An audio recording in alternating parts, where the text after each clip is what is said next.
హార్దిక్ పాండ్యా రాజకీయాల్లోకి వస్తున్నాడా? బీజేపీలో చేరి కమలం తీర్థం పుచ్చుకోనున్నాడా? క్రికెట్కు good bye చెప్పనున్నాడా?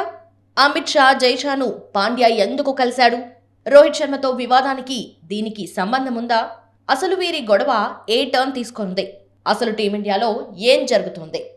Team India allrounder Hardik Pandya ఇప్పటి వరకు పెద్దగా పొడిచేసింది ఏమీ లేదు. అలాగని పాండ్యాను తీసి పారేయడానికి లేదు. ఓవైపు నిలకడగా రాణిస్తున్నా మరోవైపు నిత్యం గాయాల బారిన పడి జట్టుకు దూరంగా ఉంటున్నాడు. పాండ్యా ఆడిన మ్యాచ్ల కంటే దూరంగా ఉన్న సమయమే ఎక్కువ అని చెప్పొచ్చు. అయితే ఫ్రాంచైజ్ ఏర్పడిన తొలిసారే గుజరాత్ టైటన్స్ కు కెప్టెన్ గా ఉన్న పాండ్యా ఐపీఎల్ టైటిల్ ను గెలిచి కానుకగా ఇచ్చాడు. దీనికి తోడు అడపాదడపా టీమిండియా వన్డే కెప్టెన్ గా రాణిస్తున్నాడు. అయితే ఇటీవల ఉన్నట్టుండి గుజరాత్ టైటన్స్ నుండి ముంబై ఇండియన్స్ పాండ్యాను భారీ ధరకు కొనుగోలు చేసింది. అంతేకాదు ముంబై కెప్టెన్ గా ఉన్న మోస్ట్ సక్సెస్ఫుల్ కెప్టెన్ రోహిత్ శర్మను తొలగించి మరీ పాండ్యాను కెప్టెన్ గా చేసింది. దీనిపై రోహిత్ ఫ్యాన్స్ నుంచి సోషల్ మీడియాలో భారీగా వ్యతిరేకత వచ్చింది. ఎందుకంటే రోహిత్ కెప్టెన్సీలో ముంబై ఇండియన్స్ 5 సార్లు టైటిల్ గెలిచింది. అటువంటిది హిట్మెన్ కు కెప్టెన్ గా తొలగించడం ఫ్యాన్స్ అవమానంగా ఫీల్ అవుతూ పోస్టులు పెడుతున్నారు. ఇదే తరుణంలో అమిత్ షాతో పాండ్యా కనిపించడం క్రికెట్ వర్గాల్లో పెద్ద ఎత్తున చర్చకు దారితీస్తుంది. మరెన్నో సందేహాలకు బీజం వేస్తుంది.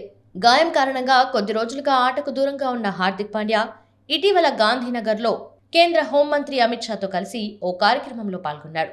గుజరాత్ రాజధాని గాంధీనగర్ లోక్సభ ప్రీమియర్ లీగ్ ప్రారంభోత్సవానికి హాజరయ్యాడు. ఇదే కార్యక్రమంలో బీసీసీఐ కార్యదర్శి అమిత్ షా కొడుకు జైషా కూడా పాల్గొన్నారు. ఒకరేమో బీజేపీ అగ్రనేత, కేంద్రంలో నంబర్ 2, ఇంకొకరు ఇండియన్ క్రికెట్ను శాసిస్తున్న వ్యక్తి. వీరిద్దరూ పాల్గొన్న కార్యక్రమానికి పాండ్యా హాజరు కావటమే ఈ చర్చకు కారణం.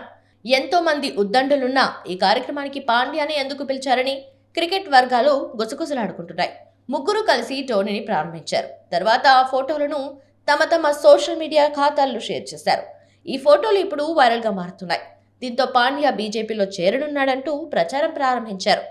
ఇందులో ఎంత నిజముందో తెలియదు కానీ ఇప్పుడిప్పుడే టీమిండియా కెప్టెన్ గా ఎదుగుతూ మంచి భవిష్యత్తున్న పాండ్యా రాజకీయాల్లోకి ఎందుకొస్తాడని కొందరు కమెంట్ చేస్తుండగా ఎందుకు రాకూడదంటూ మరికొందరు ప్రశ్నిస్తూ పోస్టులు పెడుతున్నారు. అటు దీనికి రోహిత్తో వివాదానికి సంబంధం లేదని మరికొందరు కొట్టిపారేస్తున్నారు.